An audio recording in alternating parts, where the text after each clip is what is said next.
여러분, 하나님께서 온 땅을 창조하시고 동편의 일부분만 에덴 동산을 만드시고 하나님의 통치권을 위임받은 아담과 하와가 그 온 땅을 에덴 동산화 시키라고 생육하고 번성하고 다스리라 하셨습니다. 그런데 타락한 천상의 존재가 뱀으로 들어와서 하와를 속이게 되었고 그 하와가 마귀에게 속음으로 하나님의 영이 떠나버렸습니다. 무슨 큰 죄를 지어서 하나님의 영이 떠나시는 것이 아니라 마귀에게 속고 살면 떠나시는 것입니다. 그래서 짐승의 입인 거짓 언론의 말은 믿지 말라는 거예요.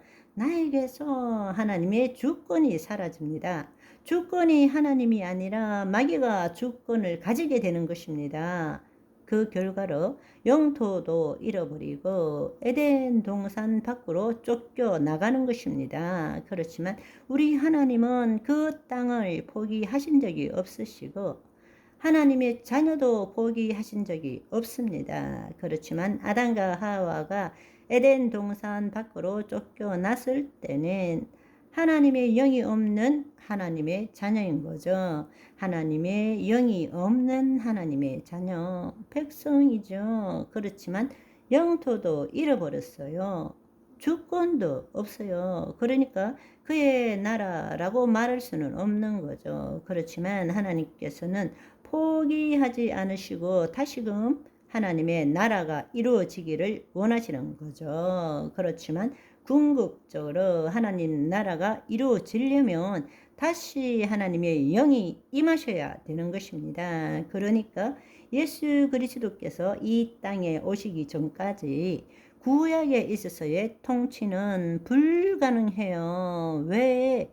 하나님의 영이 없기 때문에. 그러나 하나님은 그 나라가 이루어지기를 원하시는 거죠. 그래서 그 백성들, 구약의 백성들에게 나 외에 신을 섬기지 말라, 우상 숭배하지 말라, 신은 오직 나 밖에 없다. 그러니까 그 주권을 갖기를 원하시고 내가 주는 율법, 하나님의 영이 없는 자들에게 하나님이 누구이신지 너희들이 죄가 무엇인지를 알려주기 위한 율법을 지키고 행하라. 그렇게 될 때에 너희가 사는 곳이 내 영토가 된다. 그렇게 말씀하신 것입니다. 사실 그 일을 이루기 위해서 노아의 홍수도 일으킨 것이죠. 왜냐하면 노아의 홍수에 모든 인간을 노아 빼고는 다 멸절할 수밖에 없는 것은 타락한 천상의 존재들이 이 땅에 있는 사람의 딸을 좋아해서 결합해서 DNA가 바뀌어버린 반신, 반인, 네피림을 만들기 때문에 이렇게 되면 회복할 길이 없는 거예요. 다시금 하나님의 영이 임할 수가 없어요. 하나님이 만든 종족이 아니기 때문에. 그래서 노아만 빼고 다 멸절시킨 것이란 말입니다. 우리는 죄를 지었기 때문에 멸절되었다 하지만 하나님의 관점에서 볼 때는 하나님이 마귀로부터 당신의 친자녀를 보호하기 위한 수단이었습니다. 하나님은 전지전능하시기 때문에 정말로 하나님이 인간에 대한 사랑이 없다면 왜 노아를 남겨두겠습니까? 싹 없애버리고 새로 만들면 되지. 그렇지만 하나님은 그렇게 하시지 않으시고 결코 당신의 자녀들을 포기하지 않으셨다라는 이야기입니다. 그럼에도 불구하고 노아의 후손들은 바벨탑에 가서 또 하나님을 대적한 거죠. 창세기 11장에 보면 바벨탑 사건에서 인간들의 대부분의 주어가 우리가로 시작되는 거예요. 그래서 동방신할 평지에 수많은 민족들, 그 종족들이 모여가지고 언어가 하나이고 그들이 다시금 하나님을 대적하고 바벨탑을 쌓으려고 할 때에 하나님께서 또 우상 숭배를 하고 있는 그들에게 천상에 타락한 존재들을 언젠가는 멸하기 위하고 하나님의 자녀를 구원하기 위해서, 쉽게 말하자면 모든 백성들을 다 천상에 타락한 하나님의 아들들에게 줘버리고 하나님의 분깃은 야곱으로 삼은 것입니다. 그것이 신명기 32장의 말씀입니다. 이 말씀은 하나님의 나라를 이해하는데 굉장히 중요한 말씀이에요.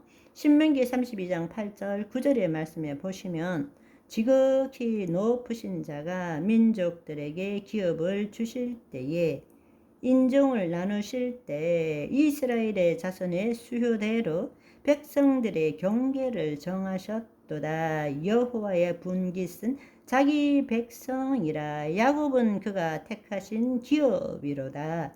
우리 성경에는 이스라엘의 자손이라고 나와 있지만 사해사본에 보면 이스라엘 자손이 아니라 하나님의 아들들의 수효대로, 그 하나님의 아들들이 뭐냐? 타락한 천상의 존재들이란 것입니다.